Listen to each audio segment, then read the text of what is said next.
welcome to another episode of the Pixelated Sausage Show. Hi. This will be a short show because I've got some games to talk about, but nothing too extensively, I don't think.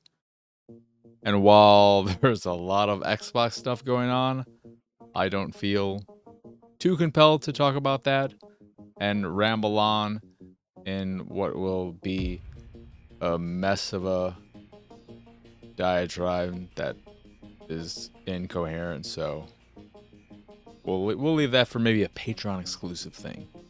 I was also thinking about doing a real Barbie review for Patreon. But as my hair is just a mess, I have also, as you can see, given up on the beard. I've come to realize after I've tried regrowing a beard 4 times over the last 6 months, I'm just not a beard person anymore. Not so much. It's weird. I was for many years. But yeah. Also diatribe, not exactly. Anyway, what I'll be talking about today, game-wise, are the games Lil Guardsman, Strategic Mind, Fight for Dominance, as well as Strategic Mind, Spirit of Liberty, Dungeonoid 2 Awakening, and Torn Away. We're going to get right to it.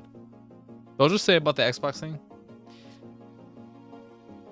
If you really think they're going to be getting out of the hardware business, you're nuts.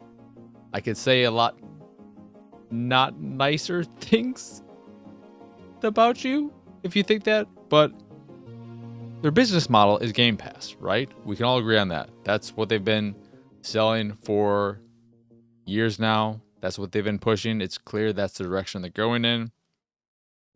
But Game Pass without dedicated Xbox hardware doesn't make sense. It doesn't have a place then. Sure, there's Game Pass on PC, but that's limited. There's streaming, kind of, but we're nowhere near streaming being really viable. And I don't know if we'll ever get there where streaming can be the one and only. And Game Pass will never come to PlayStation or Nintendo unless it fundamentally changes into something that would make it far less valuable, desirable. It would have to transition into a first-party only service, because there's no way PlayStation is going to allow a service on their store that lets you pay $17 a month or whatever it is now to get all of Xbox's games on day one and a plethora of third-party games, many of which are also available on day one, like Persona 3 Reload. You really think they're going to let a service exist where you can pay $17, play Persona 3 in addition to whatever else you want to play on that, and not give them $70? They're not going to get a cut of that anymore. So I don't need to go into this anymore here. But it's been somewhat amusing watching people react to this, but mostly just exhausting, and continues to be exhausting, and I'm just exhausted. Fuck Bill Spencer for saying, "We hear you. Well, we'll tell you our plans in like a week, so you can continue speculating and losing your minds until then. Thanks a lot. You're fucking wonderful." But anyway, let's get on to what I've been playing with Lil Guardsman first. This is basically Papers, Please, but cute and fantasy themed. Sound good? maybe it'll be your jam then, but I had a hard time connecting to it. It is very narrative driven, it is very story driven, and it is charming to an extent. The voice acting is pretty good, the art is fantastic, but I got a little exhausted with how talky it was and wished I was able to just play the game more and experience the story in more interactive ways as opposed to just talking and talking and talking and a lot of talking. There's a lot of talking, at least in the first 3 days. But when you get past that and get to the actual gameplay, the way it works is you will have a certain number of people who are trying to enter this fantasy town. And you are the daughter of the guardsman, but the guardsman initially has to go place a bet on some goblin brawl sport or whatever, so you have to fill in for him. And then the story gives you reasons to continue filling in and all of that. So that is how you, Lil Guardsman, the daughter of the guardsman, end up in the position you are. But the way it works is that people will come up to the guard station, one at a time, of course, and you will have 3 actions you can perform before having to decide whether you accept or deny their admission. And these actions range from interrogating the potential, not customer, resident, not resident, but not intruder. I'm thinking of all these negative things. Not participant, guest, whatever. I'm at a loss for words because I'm a fucking idiot, as we all know. But you can interrogate them. You can call one of 3 different people who are all focused on certain things. You have a jester who really likes it if you call him about people with funny names. A guard knight who will tell you about someone's background if there's any criminal history with them. And then I believe a higher up, a royal, who you call in certain situations. So you can call them as a kind of Who Wants to Be a Millionaire lifeline type of thing. You also have access to a handful of tools, from a metal detector, a truth, not serum, a truth device, a whip that just allows you to whip someone, and then I forget what the other 2 were. But you use all these tools and ways of interacting with the potential entry, and then make a decision. And after you make your decision, you'll get rated out of 3 stars with a medal if you do a perfect. If you perfectly select the options to let them in or deny them. And then after the day is over, you will get rated, make a certain amount of gold for how well you did, and then get some more story, go to sleep, and do it all again for 12 nights that are 12 levels. You can play any level on its own after you've completed it. And it's not bad. I couldn't get into it. I enjoyed it when I was just able to focus on the gameplay, even though it doesn't. There's a decentish tutorial, but it doesn't exactly tell you when you should use certain tools in some of the story things, because you also get a writ at the beginning of every day that tells you about certain things, whether it is to be on the lookout for certain types of people or letting certain type of people in, calling someone specifically in the case a certain person shows up, so on and so forth. And that changes every day. And it's good. It's just, I felt disconnected. I wanted to like it way more than I actually did, and I'm not sure what the reasoning is. I'm not sure if it's just that it being very talky was not something I was jiving with right now, or if just the talky nature in general is something I never would have jived with, but it just wasn't fully connecting with me. I think it's a solid game and worth checking out, especially if you like Papers, Please. And I'm curious about Papers, Please, because it's been so long since I played that.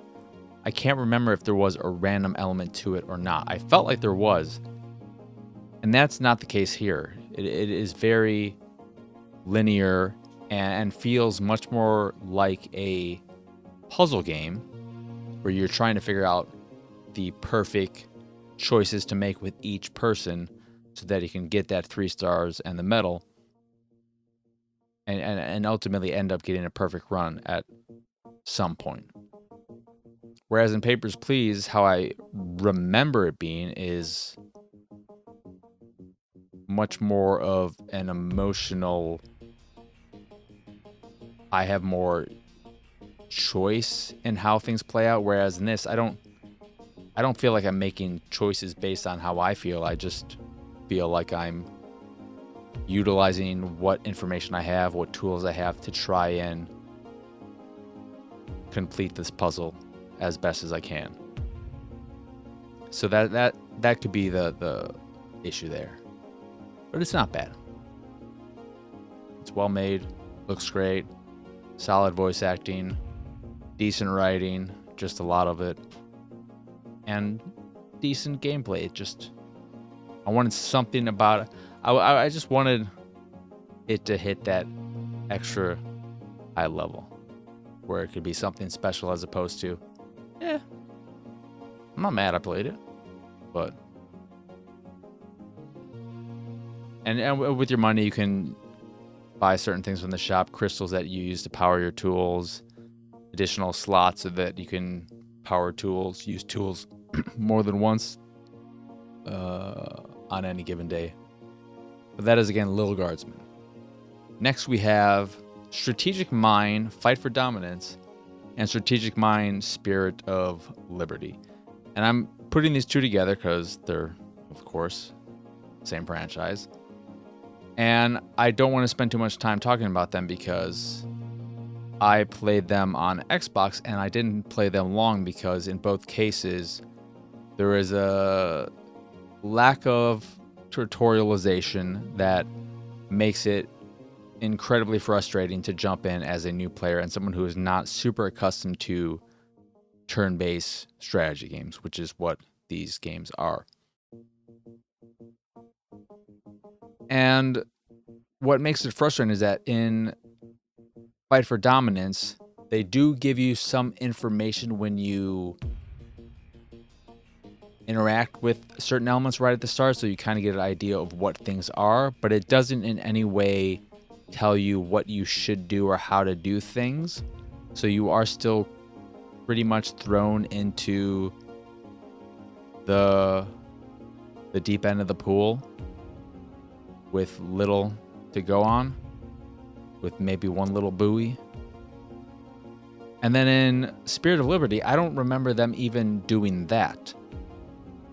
And so these games feel like, in addition to them not being adapted super well to a gamepad, they feel like games meant for people who play a lot of turn-based strategy games and are already very fluent in the gameplay language and general strategic language of these games and this genre, which I'm not. I've played some, but I am nowhere near at a point, and I don't play them frequently enough where I can jump into one and immediately know what I have to do, how to do things, and all of that, especially on Xbox, on a gamepad. So they feel like games made for people who play a lot of these games, which may very well be the case because I do look at the turn-based strategy genre as something which if you're not playing, if you go deeper than the big games out there like Civilization, Dawn of War, Total War, Company of Heroes, those very, very prominent series, then you're probably somebody who really, really loves the genre, and you're going to be able to adapt very quickly, as opposed to someone like me who isn't. So part of it is me, but also I think any game of this nature and any strategy game should have some kind of tutorial. If they feel like they're at the point where they know their market and the people who will play / buy their game are going to be people who already are familiar with the series that the particular game exists in, or are people who are familiar with the genre very well, they can choose to do a limited tutorial. But to have barely any tutorial at all seems like a misfire. And so I'm just left in the wind, because I'm not, to me, in any case like this, every time with, say, what is it? That game that Conan, not O'Brien, likes, where you're messing with families and killing your siblings. Crusader Kings. I think Crusader Kings 3 is supposed to be much better at teaching people how to play, but I remember with 2, I tried to get into it because I heard people talking about it and the experience of playing it sounded amazing, but then after failing to try and get into it myself organically, I asked a friend about it who was playing it, and I remember him linking a bunch of YouTube videos that would take hours and hours to watch, which probably would have gotten me accustomed with what I need to do, but I don't feel like it's on me to go out and search for instructions on how to play your game. If you don't feel like teaching me how to play your game, then I don't feel super compelled to learn myself. Why should I put in all the effort? That's just me. Then Dungeonoid 2 Awakening is an interesting game with an idea I like, but I don't believe it's executed as well as it could be. It feels very much so like a first draft that could be something special in a future iteration. What it is Breakout, Arkanoid, where you are going down these kind of shmup-ish levels of horizontal, sometimes vertical scrolling levels, very, very slowly moving. And you've got your paddle and a health bar. You can lose 3 balls with any life, and then you have 2 continues per level. And you are breaking bricks while also attacking certain enemies. You have a special ability, depending on, and you have 4 characters to choose from with their strengths and weaknesses in terms of speed, power, so on and so forth. Very traditional stuff. And you're just going through these levels that are surprisingly long, and breaking bricks and attacking enemies and dealing with some bosses, collecting gold that you can use at a store. And that's it. What makes it weird is that your paddle does not interact with the environment in any way. If you move your paddle over an obstacle that your ball would hit and bounce off of, or through an enemy that your ball would hit and bounce off, your paddle just is not on the same plane. It is its own invisible thing, but it'll always interact with the ball. So that feels weird. I can understand why they would do this, because the way levels are, you'd be blocked in many cases, but then I think be more creative and interesting with your level design then, so that you have to also think about that on a strategic level and just not, oh, I'm breaking bricks. And then the attacking of enemies and all that, it just feels like it needed some more time in the oven to really flesh out what they wanted it to do. It feels very surface level. But I like the idea, and I would like to see what they could do with a sequel, if that ever were to happen. Will it happen? Who knows? But that's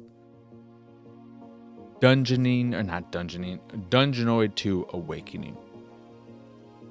And then Torn Away is a story-driven experience where you play a young girl who is torn away from her home during, I believe, World War II? And you're from the Soviet Union. And you're trying to get back home.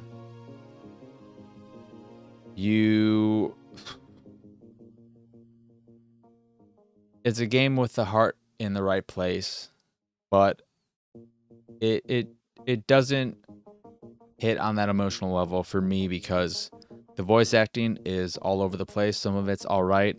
Some of it is robotic. Some of it is weird. Some of it is weirdly directed in terms of the way lines are delivered and how they're delivered and the speed of delivery. The game itself is trying to do too many things. You have side-scrolling, some 2.5D traditional point-and-click adventure game sections that are okay. You have 2D side-scrolling bits that don't really add anything. They don't give themselves a reason to exist. Why this different type of gameplay is here. I didn't get anything out of it other than it being very slow and dull. And there was a part where I had to be stealthy and avoid guards' lights. And what I found funny was that in one section, the way I avoided a light was to move a box in front of a giant guard tower spotlight. Because if I walked in front of it, if I crawled in front of it, crouched in front of it, it would see me and be like, hey, there's somebody crawling over there. But if a box is moving on its own, that's perfectly normal. Doesn't really make sense. And then there are some first-person elements that I think they spread themselves too thin and try to do too much just to keep things fresh, I guess. But in the end, instead of keeping the experience fresh, I found it to be confusing, and it didn't work to keep me or to engage me in the story and the emotional tale they're trying to tell. So that's a shame. That's Torn Away, and that will do it for this here episode of the Pixelated Sausage Show. I forgot to turn my fan on, and I'm getting hot in this Metal Gear hoodie. Plus, I need to take a shower. I need to wash this mess of a hair. But that is it. That is all. As always, thank you for... No, what am I doing? What am I doing? As always... Not as always. Okay. That's it. That's all. I'm losing my mind. Look at that hair flopping out. Ooh. Once again, I am Marcus Jones. There we go. As always, you can find me pretty much everywhere at PX Sausage. If you enjoy this here show and any of the stuff I do and what have you, you can support me and my nonsense over at patreon.com/PXS. In addition to the Patreon, you can find links to the site, the YouTube, the Discord, and so much more over at pxsausage.com. And yeah, I think that's it for all of the plugging. So, as always, thank you for watching or listening.